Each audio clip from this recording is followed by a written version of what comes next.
दरम्यान 2100 रुपयांवरनं मुख्यमंत्री देवेंद्र फडणवीस आणि उपमुख्यमंत्री एकनाथ शिंदे काय म्हणालेत बघूया. की कुठलीही योजना तयार होते त्यावेळी गृहितक असतं की 3.5 कोटी 3 कोटी आणि फायनली समजा जर ते 2,70,00,000 झाले तर तेवढे पैसे वाचतात ना. आपल्याला योजनेचं ऍक्च्युअल पैसे कधी लागणार ते वर्षभराने समजतात. त्या आधारावर मागच्या वर्षीच्या ट्रेंड्सच्या आधारावर हे पैसे ठेवलेले आहेत आणि उद्या वाढवायची गरज पडली तर जुलै आहे डिसेंबर आहे त्यामुळे वाढवता येतात.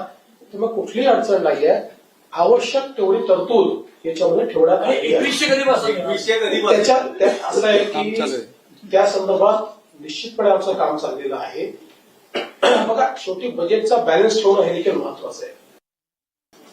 एक लाडकी लखपतीत आहे मुख्यमंत्री माझी लाडकी बहीण आहे ती देखील त्याच्यासाठी देखील आम्ही 36,000 कोटी रुपयाची तरतूद केलेली आहे.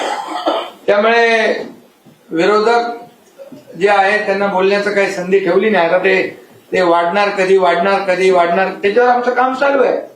आता आम्ही जी घोषणा केलेल्या आहे त्या प्रिंटिंग मिस्टेक नाहीये, त्या ऍक्च्युअल आम्ही करणार आहोत. जे केले ते पंचवार्षिक असतं ना, 5 वर्षाचा आपला वचननामा असतो. त्यामुळे तुम्हाला त्याचं गणित तर केलं पाहिजे.